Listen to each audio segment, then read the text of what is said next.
Caryn Hartglass. You're listening to It's All About Food. Food. Oh,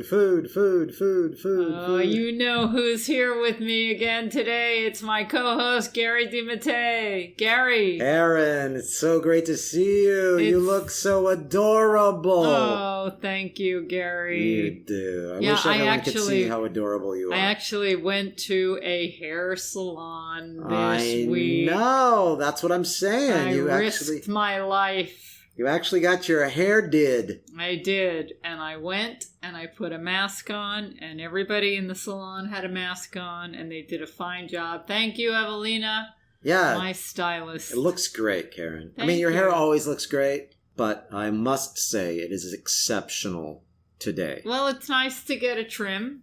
Yes. And get it blown out and feel like a new woman. I feel like a new woman. Because I've been living with COVID hair for... hair! 6 months. COVID hair. Yeah, but hey... Not just COVID hair, but summer in New York hair. Summer in New York COVID hair means frizz hair. I mean, look at mine. No, don't look at mine. It's really out of control. Summer in New York with humidity, there's nothing you can do. You just have to accept what is. And move on. Yes. Now, this is where Shea Butter comes in, and I think I learned this from you. Shea Butter is fabulous. So, we like to use very simple, natural products with no man-made ingredient. Right. And Shea Butter really works wonders on curly, frizzy hair. Yes. Especially in humidity. So, there's a tip for you curly, frizzy hair people. Like Caryn and I. Shea Butter has saved the day a few times during the summer. Yeah. Shea Butter's great. I like to put it on my skin and Well, I make a deodorant. Yes. With shea butter, coconut oil, and I used to use baking soda, but I don't anymore because you react to it and other people react to it, and I don't need it, so I don't put it in anymore. And lately, here during COVID, I haven't even been wearing deodorant. Yeah. And I'm sorry about that, Caryn. It's not a problem, Gary, but things have definitely changed in terms of our... hygiene. Our lifestyle. No, we're always very clean, and we're always very... Sweet smelling.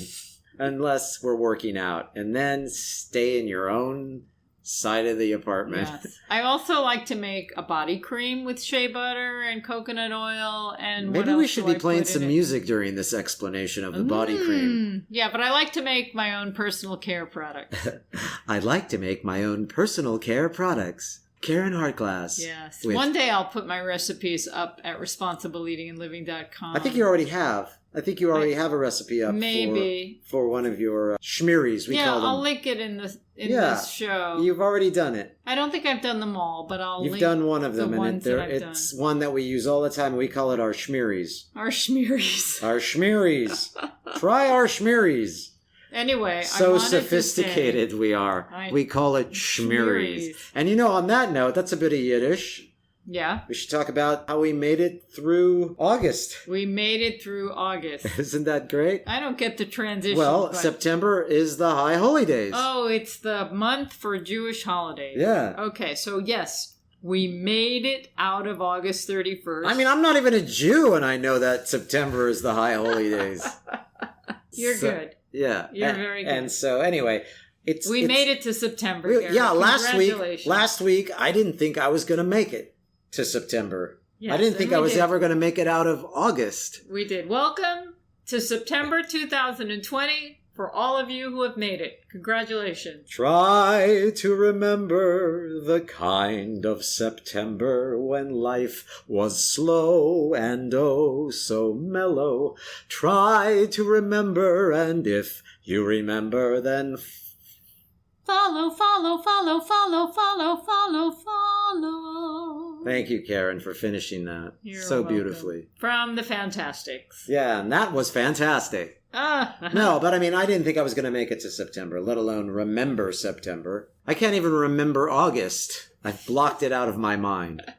But there are some holidays in September, and some of them are beautiful and lovely, and the sentiment is fabulous, and some of it is so cruel. Oh, that's true. Some of it is so cruel. Okay, let's just start with Labor Day. because everybody just finished up Labor Day weekend. I hope you all had a wonderful Labor Day weekend. Yes, happy Labor Day. I hope you weren't out in the world with too many people sharing your germs. I hope you and yours are safe and sound and healthy. Yes, and if you were at the beach, I hope you all wore masks. Yes. And if you didn't wear a mask, why not? Yeah, a lot of people aren't wearing their masks like they're supposed to. We were either out that or they're see-through masks, maybe. Maybe that's what it is. That's what it is. You know, we want to give humans the benefit of the doubt, but darn it, sometimes we just think that the humans are the problem here. That's exactly right. Right? The humans are the problem. I mean, we were tossing around themes for the show. We weren't big themers with this show, but one of them was we were talking about how in fairy tales there's always a big giant. And a big giant steps on the little people. I mean, that's a metaphor for basically, I think Shakespeare said it best. Can I read a quote? Oh, please. Why, man, he doth bestride the narrow world like a colossus, and we petty men walk under his huge legs and peep about to find ourselves dishonorable graves. I mean, that kind of sums it up. Wow. There's the big giant, and then there's the little tiny guy that just tries to find his grave. So we've been talking a lot about how Julius Caesar. How humans are giants in a way. There are giants in the sky. There are big, tall, terrible giants in the sky. Now that's from Into the Woods by Stephen Sondheim and James Lapine. Which we talk a lot about on this show. That's sung by Jack. The famous Jack. Jack who goes on the up, beanstalk. Goes up the beanstalk. We're talking about how some people are just cruel. Cruel to the little people and cruel to the animals. And I think Fyodor Dostoevsky. May I do another quote? Please. Fyodor Dostoevsky said it best when he said, "People speak sometimes about the bestial cruelty of man. But that is terribly unjust and offensive to beasts. No animal could ever be so cruel as a man, so artfully, so artistically cruel." I mean, seriously, when you go into a slaughterhouse and see how artistically cruel that operation is and how mechanically cruel it is, that's why they don't want you to see what's going on in there. Artistically cruel is really an interesting expression. Well, that was Dostoevsky. Nietzsche probably was more blunt with it when he said, "Man is the cruelest of animal." And, you know, I'm sure that Nietzsche wasn't talking about all humans, but there's a lot of them out there that are just darn right cruel. And we like to call them giants. We're calling them giants. Right. Yeah. Evil giants. Giants. Like when Jack ran up the beanstalk, he was confronted by the giant who liked to eat Little people, sure. Right? Yeah. They were tasty snacks. Somehow Jack escaped being eaten because the female giant took a liking to him. Well, yeah, the giant's wife. Giant's wife, who was also a giant. Right. And in Jack's song, he sings about how she took him in and held him close to her breast. Her and giant he learned breast. things that he had never learned before. Yeah. There was some funny business going on with Jack and the giant's wife. And he was jealous and tried to kill Jack, and Jack ended up killing him. And then the giant's wife came down the beanstalk to get revenge because Jack killed her husband. Now, how did the little guy... Well, you're going to have to consult your Bible about David and Goliath. How did little Jack kill the giant? I'm sure he used a slingshot or something. Anyway, what does this have to do with anything? We've been having these discussions, you and I. You and I have been having these discussions. This doesn't mean that anyone has to agree with us, because this is just a discussion between Caryn and I. And we just thought we'd share our thoughts with you. Right. We're going to give you kind of a dose of what we babble about when we sit down and have a meal. And it's all about food. It could be it's all about food and then the things that happen while you're eating food, right? Exactly. Like the conversations that you're having. What we are going to talk about food, because the holidays are coming up in September that a lot of people celebrate. There's a lot of cruelty going on with some of the traditions of this holiday with more of the Orthodox people who follow it.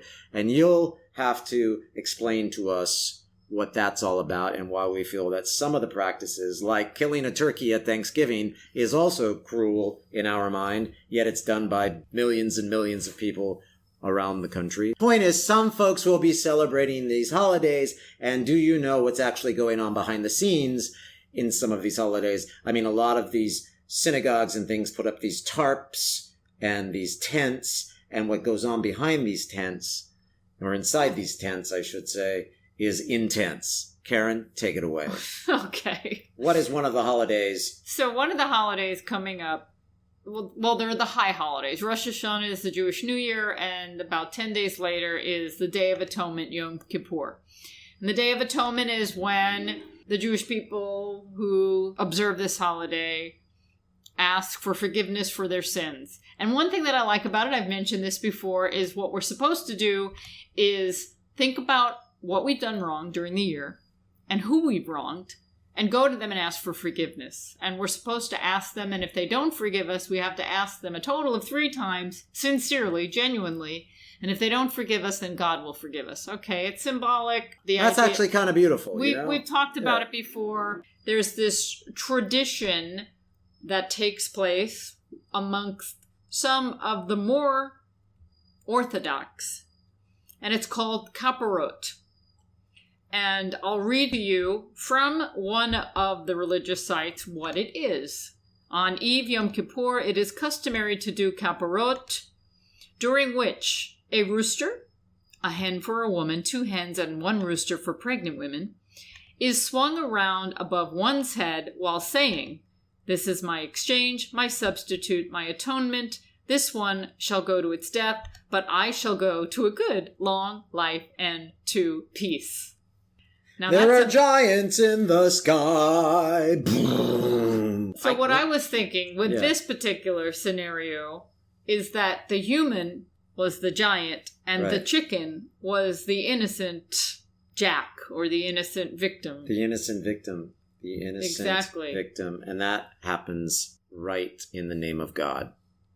Well, the fact that they're saying that they're going to exchange their sins to this chicken and they're going to receive a good long life and to peace, it just, how can they read that and believe that that's going to happen and think that it's okay to do that to an innocent chicken? Yeah, and I think this is considered a religious ritual and it's protected by law. And there's a lot of protests that go on and a lot of lawsuits are happening. It's protected by our civil law, our state law here in New York, for example. Protected by some of the civil laws. Yeah, so there are activists that are trying to get Kapparot stopped. Yeah, a lot of hardworking activists out there trying to do it, but there are also lots of them getting arrested when they do, and they're trying to show that it is an illegal activity because of these live animals and how unhealthy it is. Right. And how cruel they are to the live animal. One of the arguments was when someone was trying to make sense with someone who was being very violent with them about this, an activist said, it's like, okay, so let's say that you're going to kill a cow, but you don't beat up the cow first before you kill it. And this is kind of what you're doing. You're beating up the chicken. You're being cruel to the chicken before you're killing it. That to me was just like, okay, if that's a compromise, I mean, I don't get it. But anyway, I don't want to sound like I'm preaching, but this is not okay with me, personally. Yeah, it's not okay with me either. I remember I saw maybe about a decade ago at a temple around the corner from where we live. Yeah, we have a lot of synagogues temples around us. A lot of temples. And there was one which is quite orthodox, right around the corner. And in their parking lot, it was about a week before Yom Kippur, they had chickens in cages. And I was first thinking, why are these chickens in cages? And then I was connecting the dots as I was walking past. And then I realized, I know what they're going to do with these chickens. I thought to myself, I should talk to the people. And I was passing by. I just wasn't prepared. If I had been prepared, I would have spoken with them because I wasn't intimidated or afraid to speak to them. That's not me. Afterwards, I thought, no, it's not the people I should have spoken to. It was the chickens I should have spoken to. Because I think that might have given them maybe a little relief or understanding that they're not alone. You wanted to comfort the chickens because you knew them. They were going off to their doom. Right. And I'll just talk about this meme that I saw along those lines. It was on Honey LeBronx's Instagram page. They shared it from a meme from Compassion Over Cruelty. And it's of a car on its way to the beach, and there's a dog in the car, and the dog is sticking its head out the window, and the dog is looking at a semi-truck that's these big semis that carry animals to slaughter, and the dog is looking at the cage, and the dog says, "Hello, pig," and coming back, the little bubble coming back from the cage, as if they're speaking from inside the cage, reads, "Hi, dog." And then the next frame is we see the little pig's face looking out its little portal and says, "Where are you headed?" the pig says. And the dog says, "I'm going to the beach." And then the pig says, "What's a beach?" And the dog says, "There are kids to play with, water to swim in, and every human wants to pet you." And then there's a close-up on the pig through the cage, and the bubble reads, "That sounds like fun. I hope I'm going to the beach." That's heartbreaking. Yeah, and I know that a lot of people, when they see these trucks driving by, know what's going to happen and basically kind of turn the other way. There are some activists, however, who when the trucks are stopped outside the gates of the slaughterhouses, they actually run up with water bottles and try to give water to the animals about to be slaughtered. And sometimes they get arrested doing that. They get arrested. And that's kind of what you're talking about and I'm talking about now with respect to how these lawyers are trying to get these cruel practices to stop, as they're trying to say, this is cruelty above and beyond cruelty. Swinging a chicken over over your head and then slitting its throat is just above and beyond cruel. Yes. I mean, it has nothing to do with religion. If you're going to eat the chicken, get it over with. But why do you have to beat up the chicken before you do that? It's just crazy. Yeah. So it's just crazy. And if you've sinned, you can atone for your sins. You don't have to exchange it with an innocent animal. This is something that to me seems just sadistic. Yeah. Sadistic. It's sadistic. Anyway, so that's where we were talking about how we were thinking of humans as giants. Giants, yeah. Big, huge footprints. With big footprints. Scary giants. Yeah. Scary, scary giants. So that's why we're tossing this back and forth on our program, because it's all about food, but it's all about art as well. And, there's a lot of writers out there. They're drawing some great parallels with allegories and poetry and things, and when you look past it, you can kind of see it in your own life. There are just people stepping on little people and little animals and big animals, as Caryn has said. There's a lot of big animals that get slaughtered. And, so just to wrap up the Kapparot, we mentioned Dr. Caryn Davis last week of the United Poultry Concerns. She does excellent work. If you go to her website, upc-online.org, you can see right on the homepage, "Help us, help Kaporos chickens, please support our campaign." They're teaming up with the Alliance to End Chickens as Kaporos. Her website will take you to another website, which is endchickensAsKaporos.com. Now, I said Kaporot before, and I'm saying Kaporos right now. Just like dialects in any language, you can pronounce this tradition two ways, depending on whether you're Sephardic or Ashkenazi in the Jewish religion. Kaparos, Kapparot, they're both the same, and they're both horrible. And another activist that I need to give a shout out to that does a lot during this time of year is Michael Herron. A lot of you probably know who he is, but he is a big vegan activist, and he is always on scene at some synagogue trying to stop this cruel religious practice. Right. So if you go to either of these websites, one will lead you to the other. You can donate if you want to help them end this. They've got all kinds of campaigns going on, letter writing and creating posters to educate people about this particular tradition. And there are also protests. So if you want to participate in one, you'll have to do a search for what's going on in your area. Oh. Yeah, I got to take a sigh here. Yeah, that's okay. Take 2 sighs. Okay, 2 sighs. So what we're asking people to do is be mindful of what's going on in the world. That's what we get to when we transition to a vegan lifestyle, is we become mindful. I wasn't mindful of all of these things before I became a vegan. I knew that they were out there, but I sort of turned the other way.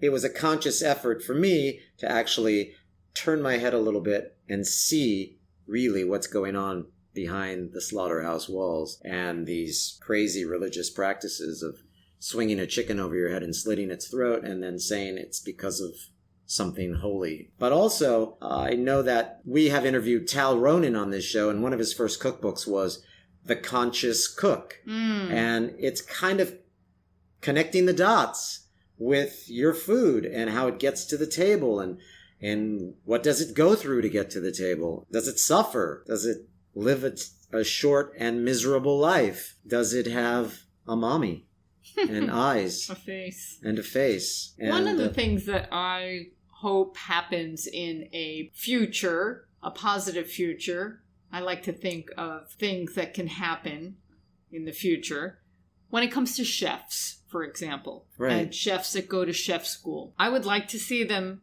taught how to make dishes that are beautifully presented, very tasty and pleasing to the palate, but also nutritious and compassionate. Right.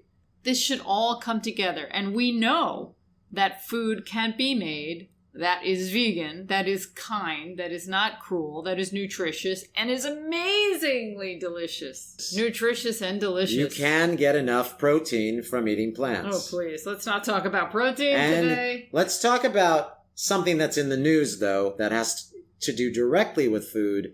And when somebody goes vegan and then somebody decides not to go vegan. Okay, you know who we're talking about. Because of something called brain fog. I don't know what that is yet, but let's talk about Miley Cyrus. Okay, I will.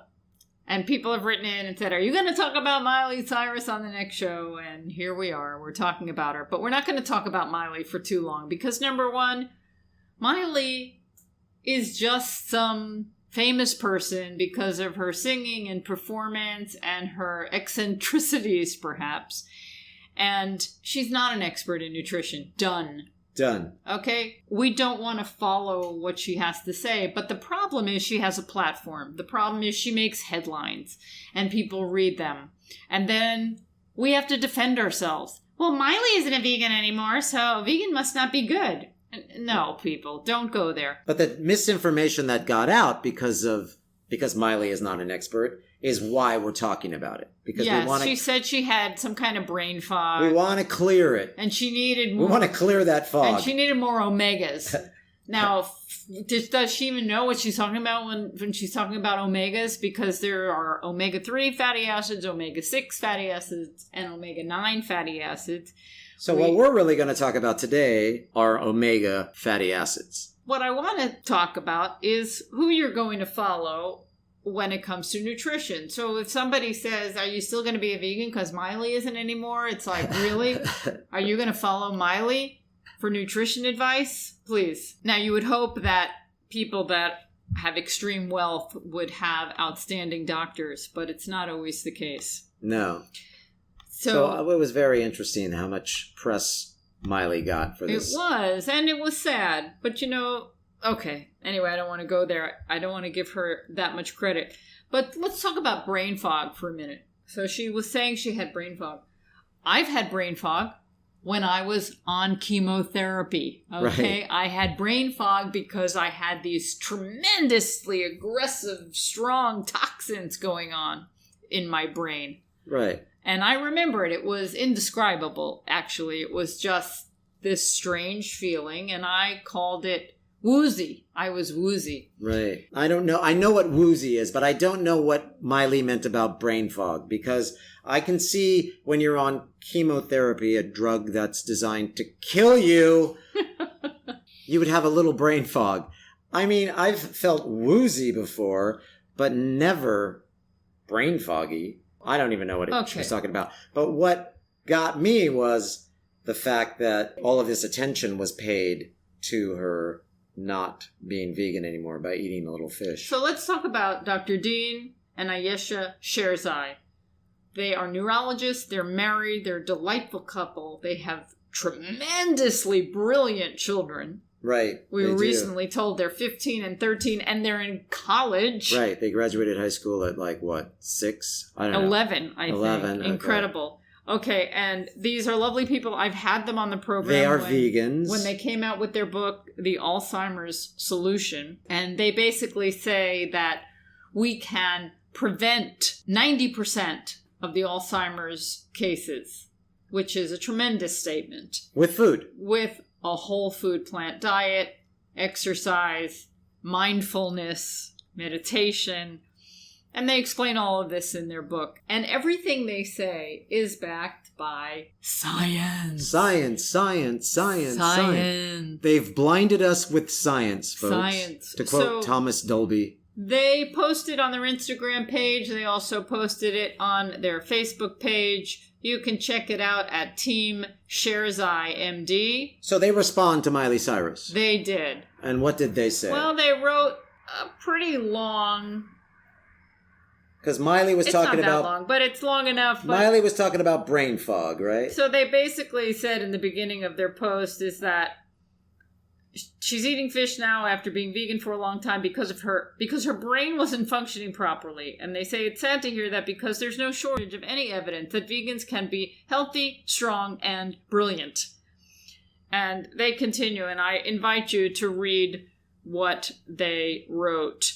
But they mentioned that brain not functioning properly is vague and multifaceted symptoms affected by so many things, not just avoiding fish, sleep deprivation, junk food, stress, not being organized, recreational drugs, anyone? Yeah, hello. So there are lots of things that could have caused her problems, and there's so much evidence that a healthy plant diet is ideal for humans. Enough said. So, but people are going to give the press to Miley. But you know what, Gary? People in general have short-term memories, and they look for the next... Ironic. Isn't that funny? They look for the next sensational topic. Right. So the Miley buzz will die. Right. But the science and the evidence and the hot-looking vegans will continue. That's right. And may I just, again, reiterate, you're one hot-looking vegan. I was just going to say, and I'm looking at one. Oh, now we're going to make everybody on the other side of this podcast microphone puke. Sorry about that, folks. But listen, the world is getting hotter. Oh. There's no denying that. Yeah. And it's getting crueler. Hotter and crueler. Is there a connection? Is it about giants in the sky? Could it be? Who knows? I don't know. Let's talk about the world getting hotter. Oh, I'm from California. And is anybody following my poor beloved home state of California and what they're going through? The fires weren't enough. Now there are temperatures bursting 100 degrees Fahrenheit. And that's like cool compared to some of these. I mean, Palm Springs the other day, my friend posted, was 125. Wow. Okay? And then you've got this phenomenon happening in Colorado where it was like 90 yesterday and today it's snowing. Crazy. How does that happen? I know. I mean, and then there's just, we're like 70 degrees today. It was like perfect today.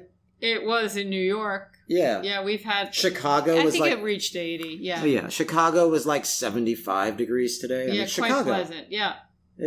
So... What's going on?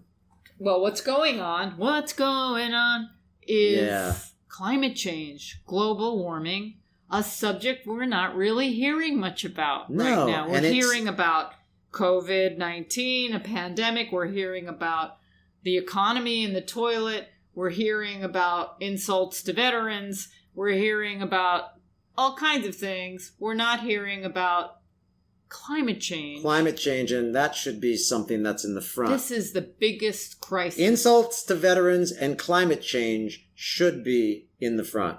And I agree that no veteran should ever be insulted. And especially no veteran should ever be insulted by the President of the United States. But we should also be giving just as much heat to the fact that it's getting hotter, and there's a reason for that, and that too is backed by science. Not only is it going to get hotter, but we're going to have more and more extreme weather conditions, and we're seeing that. We're seeing extreme weather. We're seeing hurricanes, tornadoes, heat waves, fires, just everywhere there's something different, and going from hot to cold overnight, literally. Yeah. We're not just reacting, folks. We actually have read the science that backs this up. But do you believe in science anymore? Or do you believe in some kind of other thing? I don't know. Anyway, so the thing about global warming, and I like calling it global warming better than climate change, because that's what's happening. The globe is warming. Right. And these strange things are happening. What needs happening. to happen, there's only one thing that needs to happen. We've said it before. I have to say it again. This information needs to be shared, spread around, Miley Cyrus or not. People need to go plant-based today.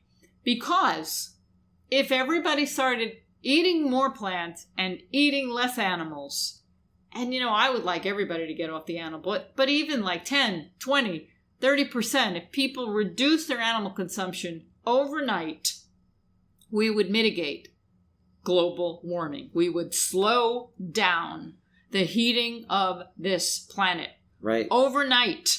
Right. And it won't really cost much. We don't have to really modify any. You don't have to build a big factories. Infrastructure. Yeah. Some people will be hit by it. Obviously, the meat industry. But they're adapting now. We've seen it. A lot of companies are adapting. A lot of companies are switching over. I'm not saying that if people stop eating animals, global warming will go away, because we have heavily polluted our environment and put lots of greenhouse gases into the environment, and we've knocked down many trees, and there's very little habitat for wildlife, etc., etc. But if we stop consuming the quantities of animals that we're consuming, this would slow down the rate of warming and give us time to adjust our technology, go to sustainable energy sources, clean up our factories, and make the planet livable. Yeah. You know what they're saying to you right now, Caryn? Not gonna happen. Not gonna happen, you tree hugger. I am a tree hugger. Literally. There's a wonderful picture of Caryn hugging a tree. That's the greatest thing. Yeah. Well, I mean, it all has to do with kindness over cruelty, right? And being kind to the planet, being kind to the animals, being kind to your body, being kind as opposed to being cruel. He who is cruel to animals becomes hard also in his dealings with men. We can judge the heart of a man by his treatment of animals. Immanuel Kant. And yes, he can. You didn't say that. No. His name is Immanuel Kant. And one more quote. All cruelty springs from weakness. Seneca. Seneca was being cynical when he said that, but that's a good one. Yeah, so I think all of this ties together. You have to connect the dots. You have to understand that much cruelty going on every single day. Hundreds and hundreds of thousands of animals are being killed. And why? It doesn't have to happen. You can eat plants. Yeah. So can you see how this idea that we had that we're the giant? Some of us are the giants. Some of us are the giants. And some of us are down there with the animals getting stepped on and the victims. Yeah. We're trying to bring enlightenment. Yes. Maybe help spread the word to your friends and families and help them, because we need more people spreading the word. Right. And it's happening. It's just so we didn't want to preach, but we sound like missionaries.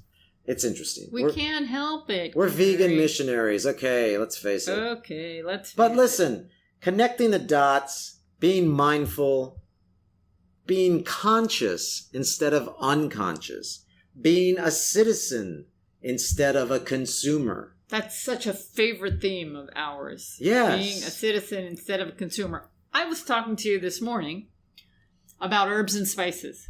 Right. Because I was thinking about this show. I remember we talked about herbs and spices last week. Thanks to those who wrote to us to ask where we get ours. I was happy to share that information. I was thinking about each herb and spice. You know, I love in some of these markets. I remember the first time I saw this was when I was in Israel in 1988, when I went vegan. And they had these big open markets with these big sacks of different herbs and spices. And you saw these incredible colors, the colors of turmeric and cumin, and just so many big sacks of different spices and herbs. I bet it was gorgeous. It was gorgeous. And lots of noise and lots of people weighing spices. And I haven't seen anything like that since. I've seen some... How romantic I've that seen must have some been. shishi kind of markets. Like in the Chelsea market, they had a place for herbs and spices where they had some smaller baskets. Sure. But anyway, beautiful stuff. And I thought, okay, when we want herbs and spices, we go to the store, we pick up a few bottles, or we go online and we order our 1 pound bags like we do, and we get them. We buy them in bulk, yeah. And just like that, they arrive, and we use them, and that's it. And then I thought, wait a minute, I have to think about where each one of these came from and how many people were involved in getting each one of them to our home. Right. And when you go through that, you have to gain so much more appreciation for everything you put in your mouth. When you are mindful When you are mindful. And, you know, why does it stop when people are being fed an animal? Why isn't it as romantic as that story you told about the spices and how it gets there? Why do people not want to know how flesh gets to their supermarket? Yeah, don't tell me about it. Don't tell me about it. I know. How many times have we heard that? Yeah. Don't tell me about it. I know. How a cow is artificially inseminated, how they are milked beyond their capacity until they drop. How their babies are separated from them and put in cages. Right. Where did we learn how to do that to people? Because we do it to animals every day. Exactly. Why does it stop when we're talking about this horrible practice of slaughtering animals, growing animals and slaughtering them? It's because it's cruel. It's cruel. And most of us aren't cruel. We don't want anybody to be harmed or hurt. Yet it stops with these farm animals, and it's really sad. It's sad. It's just sad. I mean, that's all you could say. It's heartbreaking. So we're here to try to say, hey, going plant-based is not only delicious, not only easy, not only will you get enough protein and get omega-3s and get omega-3s, everything you need in fruits and vegetables, legumes, nuts and seeds, and spices, and everything else in between. But it's also, you're going to make peace with your food, your conscience. You told me that I'm going to talk about omegas, so let me have an omega moment here. Have an omega moment. An omega moment. Okay. As humans, we need to consume a variety of nutrients. We need omega-3 and omega-6 fatty acids for lots of reasons. And what we do is we take these nutrients and we change them up in our bodies to things called DHA and EPA. I'm not going to say what they stand for. They're long words. We use the abbreviations so much It's easier. not the Environmental Protection Agency, we can tell you that. Very good, Gary. And some of the things that really matter, there's this ratio of omega-6 fatty acids to omega-3 fatty acids. We need a ratio in order to have all of our mechanisms work and do what they're supposed to do. The question is, what is the ratio? There are different schools of thought. Some say we need 4-to-1 omega-6 to omega-3. Some say we need 1-to-1 omega-6 to omega-3. It varies. Most people on the standard American diet are getting like 15-to-1, 30-to-1, some ridiculous amount of omega-6 to omega-3. We get a lot more omega-6s, and we need them, but we don't need as much as we're getting. And we get them from a lot of oils And we get them from fast food and junk food that have a lot of these omega-6 containing oils in them. And this is part of the problem. So if we eliminate those foods, right away we're going to be so much closer to that ratio of omega-6 to omega-3 fatty acids that we need. Now, where do we get omega-3 fatty acids from?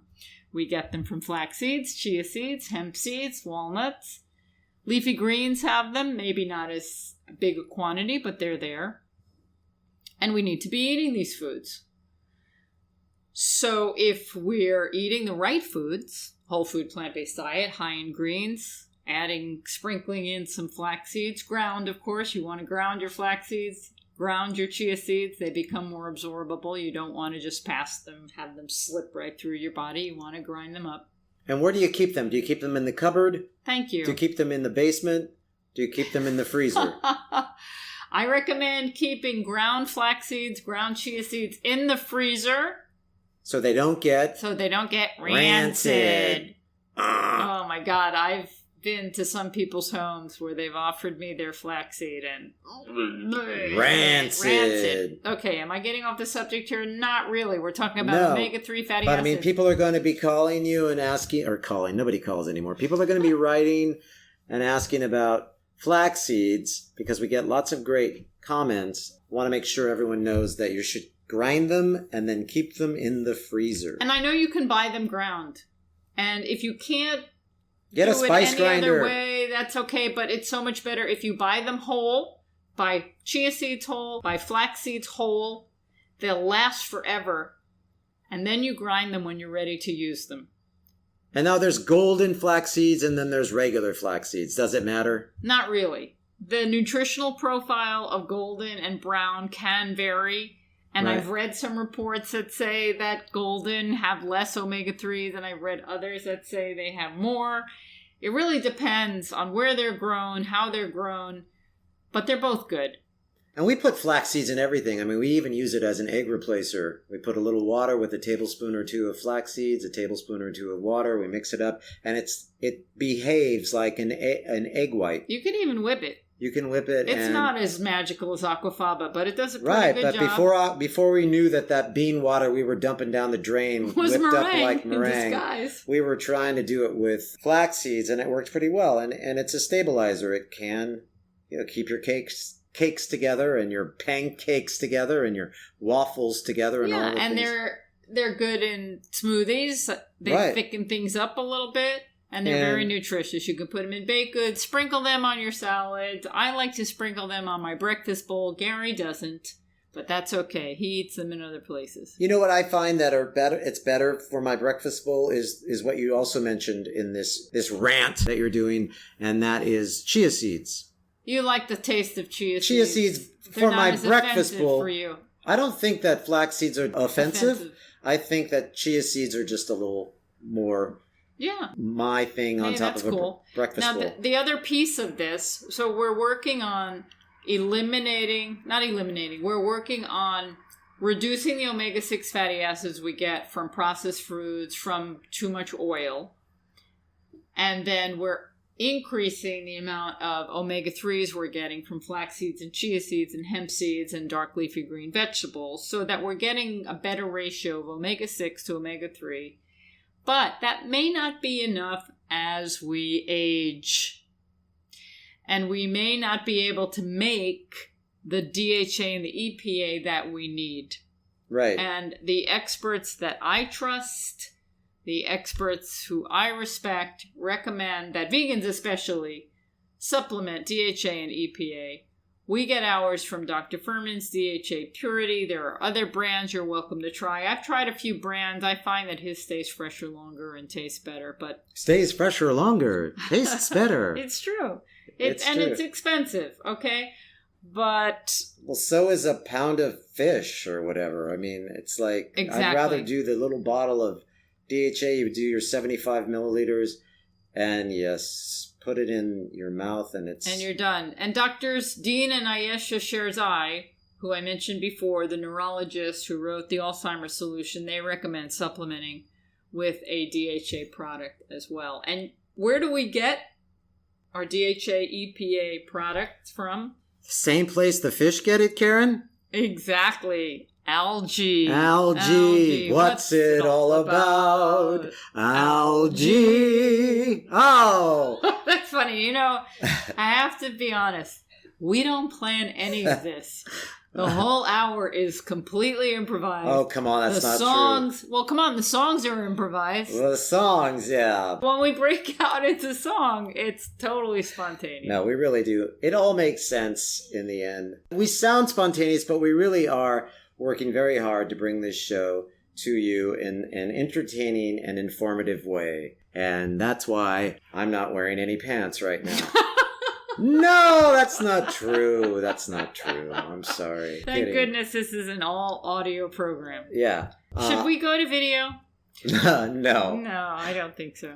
Should we go to video, fellas, in the booth? There's nobody in the booth. We don't even have a booth. So this DHA, the same place the fish get it. Yes. It goes directly to my brain, and it clears up the fog. That's to answer your question about whether or not I was getting brain fog. Yeah. Or woozy. Circuitously, or somehow. Woozy. Yeah. It will help. I came back around to that. But since we don't need to eat fish. No. Yeah. And fish is loaded with bad stuff, too. Exactly. Poor babies. PCBs and mercury and all the garbage we throw into our giant toilet.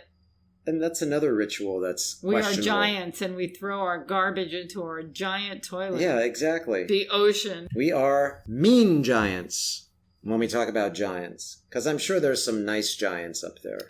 Yeah. There's some companies that are actually doing some really great things now. Yes. Trying to be gentler with the planet. Speaking of the planet, it is round.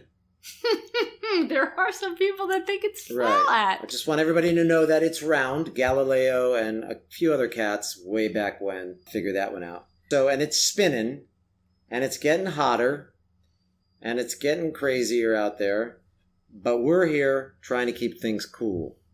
So some of the stuff that we cooked this week, we had some really good food. Some of the things we cooked have been on this program before. And one of the things that we cooked was potato pancakes. No, we made potato tortillas. Potato tortillas, only I call them potato pancakes. Yes, they're tortillas, and they are the recipe will be posted. The recipe is going into at the Responsible book. Eating and And Living. that's what I wanted to talk about next. The book. Everybody out there. The book. We have started our cookbook. The book. Responsible Eating and Living was founded in July of 2011, and 9 years worth of recipes are now being considered for our very first, the first of many cookbooks, and we're finally putting pen to paper. We're using fountain pens and parchment, and that way we can connect our hearts and our minds to this book that we have labored over for 9 years, and we're putting the recipes together. And so by this time next year, when we turn 10 years old, we will have our cookbook out. Yeah, and it's I'm very excited. exciting. Yes, it is. And so I'm not sure what to call it. I don't know if we should call it the Swingin' Gourmets, make vegan comfort classics, or whatever it is. So if anybody has a great title for us, let us know what you think we should call our cookbook. It's going to be, the first one's going to be all about the comfort classics that we love so much. It's fun reviewing them all, too. For example, Caryn's mom did this incredible vegan chopped liver. We're talking about the high holy days coming up. The traditional holidays where you have, chopped liver. And she did a vegan chopped liver with string beans, walnuts, and onions. And it's delicious. It is. And it's seriously... Everybody loves it. Even the chopped liver lovers like it. Chopped liver lovers love it. It's great smeared on a matzah. Yeah. And we even have a matzah recipe that we're going to put in the book that isn't offensive either. That's right. We have all kinds of traditions. Yeah. For religious holidays of all persuasions. Well, we thought it would be a good idea to do a cookbook of our own because we are our recipes are in like 5 or 6 cookbooks. Yeah, it's time to do our own. We've been talking about doing our own for a long time, but now it's actually happening. And I think that this cookbook is going to be not only a Pulitzer Prize winner, a Nobel Peace Prize winner, but it's also going to be a darn fine cookbook. I just want to say that. Thank you. Yeah, I believe it. And I'm really excited about that. And that's some news from Responsible Eating and Living headquarters. Yes. What are some of the other things we had this week that were really delicious? Well, we haven't tasted it yet, but I made sauerkraut in the dishwasher. That's right. We need to explain what that means, making sauerkraut in the dishwasher. Did we talk about that last week? I don't know. I don't think so, but it bears repeating if we did. Because I think it was brilliant myself. We stopped using the dishwasher months ago. So anyway, I think we did talk about it last week. Maybe not. But now we could talk about it in the next chapter of the sauerkraut in the dishwasher. Because it's finished. It's finished. Yes. So the dishwasher was a really nice place to put the sauerkraut. So if you've ever made sauerkraut, you know that you need to have it fill the jar, and it needs to be really packed down well, but it needs to be submersed in the salty brine. Is that redundant? No. Salty brine? No. And then I fill it, and I make sure there's enough liquid, and I tighten it, and it tends to leak the first couple of days and spill over. I keep it in a dark cabinet. And I don't like making a mess, so I usually put it in a bowl or something. Well, sometimes it bubbles over, right? Yeah, so Gary had this idea. Let's put it in the dishwasher because we don't use it, and it's dark in there. And he put it in a plastic bag. And it's draft-free. Container. There's no draft in there. Yeah, it may be our best batch, even though you won't eat it, but I will. I won't eat it because I am a buffoon. Okay? My mother tried to warn everyone about me. I am a buffoon. And if something doesn't taste right to me, I don't eat it. Now, normally I eat everything. Sauerkraut, I've had my share of sauerkraut on a dog before, a vegan dog, of course. But for some reason, it's not one of my go-to foods. Can I share a story? Pickles, I love. Yeah. Can I share my sauerkraut story? Yes. My love of sauerkraut story. Yeah. When I was a small girl, when I was a little girl, I used to go to amusement parks.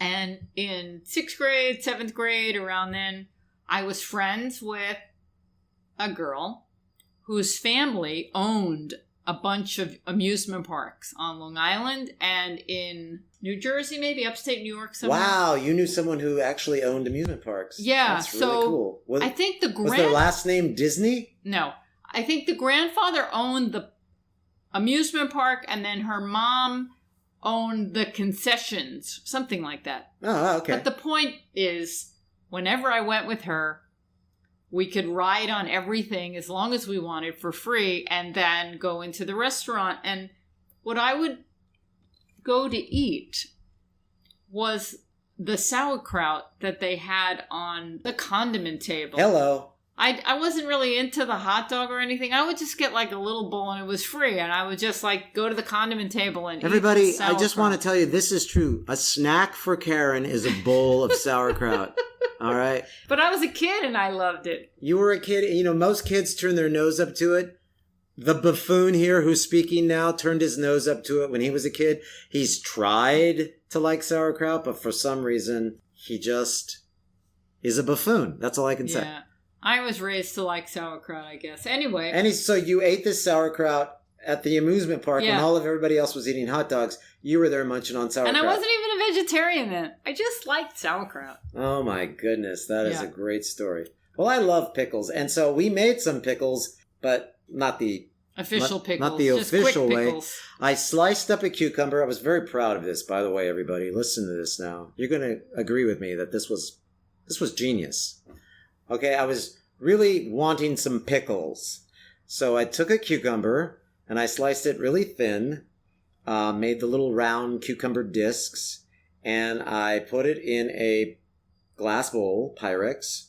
I sprinkled a bunch of apple cider vinegar on it. We were talking about dried herbs before. We have this wonderful dried dill that we love to use.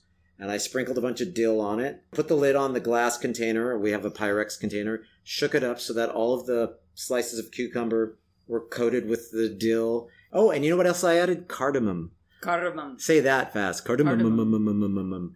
I added cardamom to it. Set it in the refrigerator for like 20 minutes while I was preparing dinner. Was it cardamom or coriander? Oh, wait. Cardamom, coriander. Both, maybe. Maybe.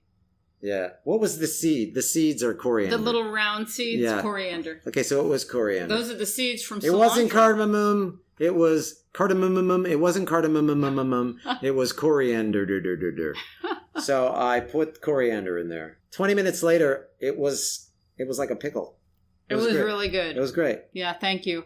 Hey, Gary, you know what? What's that? We've been talking for an hour. Wow, we're in a pickle.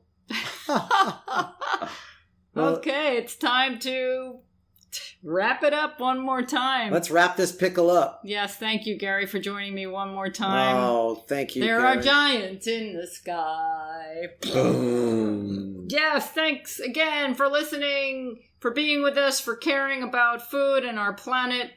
You can find us at responsibleeatingandliving.com. Send us an email at info@realmeals.org. We love chatting with you. Gary? Caryn, I love chatting with you. And Thank I just you. love you. I don't know. Okay. Thanks for being with this buffoon. Everybody, Have a delicious week.